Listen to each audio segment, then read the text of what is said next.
Hey guys, welcome to another movie review. Today I'm going to be reviewing the David O. Russell film Three Kings. This came out in the late 1990s and it had George Clooney, Mark Wahlberg, and Ice Cube, as well as Spike Jonze, who's one of my favorite directors of all time, who has an acting role in this movie.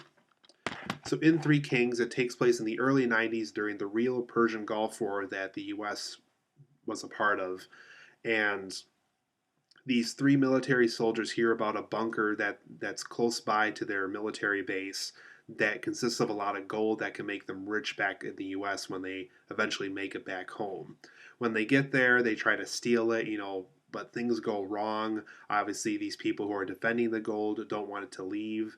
And so, as a result, not only do they not get the gold, they also find out about some people who are in desperate need of help, that they want to get to this border that will give them their freedom.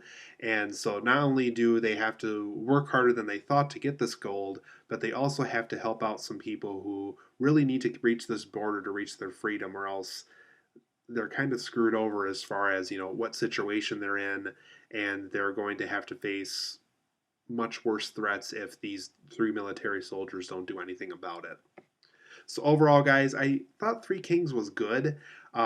David O. Russell, he's done The Fighter and he's done Silver Linings Playbook. He's going to do the film Joy with Jennifer Lawrence here at the end of the year.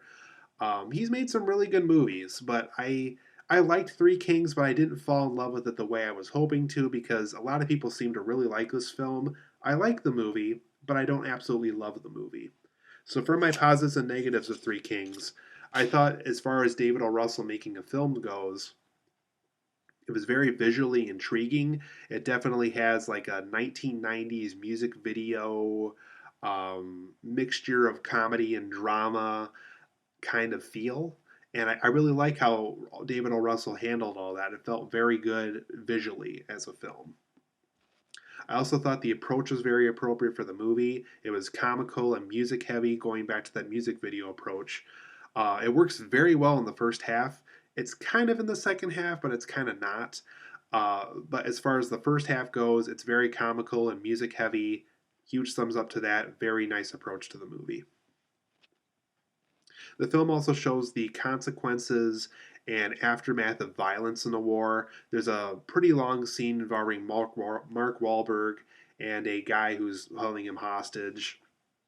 And this guy's telling him what's going on in his family. And you know what? If Mark Wahlberg faced it, this is probably what it would look like. And they show a series of visuals of what it would look like to Mark Wahlberg if he faced what this guy has currently faced. And there's a pretty, like I said, it's a pretty long scene. It's kind of ongoing. It goes on for a while in the movie. Really not a spoiler, like I said, just something that significant that's in the movie that's hopefully not spoiling it for any of those who are going to go and see the movie. But like I said, it shows the consequences and aftermath of violence in a war. Very effective stuff. David O. Russell did a very good job handling that portion of the material in the movie. I also thought Three Kings felt dramatic when it needed to. It really felt like these men felt really sorry for these people who were in this really tough situation, or obviously there's things that Mark Wahlberg and George Clooney and Ice Cube and Spike Jonze all personally face throughout the movie, that either you feel sorry for him for, you feel proud of him for, you feel not so sorry for him for. So it just felt dramatic when it needed to, and I felt David O. Russell did a very good job at that. For my negatives of Three Kings, this is kind of where the film isn't quite the classic that people are making it out to be for me. I thought the second half felt like it was a completely different tone compared to the first half. To me, the first half of the movie kind of felt like a Spike Jonze film, and I guess that's why I like the first half so much. Ironically, Spike Jonze is in the movie as an actor. But the second half to me felt like an ultra serious Paul Greengrass, more better handling with the camera, because I know Greengrass likes to shake his camera a lot in his movies. The second half really felt like an ultra serious Paul Greengrass kind of movie, and I felt like David O. Russell didn't have to go that route or drastically change the tone that much. I really liked that first half. I like how it was comical and music heavy, and there was drama when it needed to. But the second half is like, okay, we're going to completely ditch the music. We'll have comedy, but it'll be more sparingly now. We're going to really focus on that drama, though. And it kind of ruined the fun of the movie for me. And it really felt like the tone was a little too different. And I guess that's one really huge nitpick about the movie that I really want to emphasize. I also felt like the film eventually just becomes your typical generic war film. It's your typical jumping away from the explosion thing that we've seen a million times in like Zero Dark 30 and The Hurt Locker and Platoon and all these other war films that we've seen tons and tons and tons of times that tons and tons and tons of films have already explored. I also thought that the treasure element of the movie, these guys really looking for the treasure, are trying to make it big and rich, trying to help these people who really need the money, and how they're going to try to help the gold to get them the freedom and everything that they need to have. I really would have liked to see more of a treasure element here. I thought that the film kind of got too tied up in its politics, too tied up in its really ultra serious tone in the second half to really have fun with that treasure element. I really like that treasure element here. It really could have had like a nice Indiana Jones meets Zero Dark 30 kind of feel to it. But like I said, as a result, the second half really ditches that gold part of it. Like it's in there, it's kind of in there, then it's kind of not in there at all. And like I said, they really ditched what could have been a really fun element of the movie, really kind of the fun and relatable part of the movie.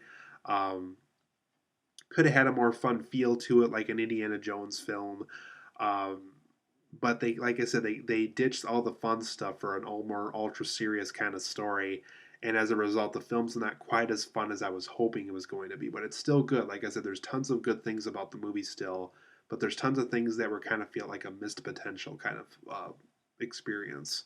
So overall, I'm going to give Three Kings an 8 out of 10. It's a good movie. It's visually intriguing. That first half has a nice comical and music-heavy approach, shows the consequences of aftermath of violence and war. It felt dramatic when it needed to, but that second half really didn't need to have such a huge tone in the shift, or shift in the tone. I'm sorry. Um, like I said, it just became your typical generic war film after a while. And like I said, I really wanted to see more treasure elements here because they were just so much fun when they got it right. So overall, 8 out of 10. If you like David O. Russell, I think it's worth one viewing. Don't buy it like I did, unfortunately. It's worth a view. I don't think it's that fun, watch it multiple times over again kind of film that people make it out to be. Still a good movie. Not a fantastic movie, though. Like I said, if you like David O. Russell, if you like Silver Linings Playbook or The Fighter, I think you'll have fun with it. Um, I personally would have preferred a film that felt more rewatchable and had a more fun treasure element than what they ended up going with. So, 8 out of 10, good movie, not a great movie.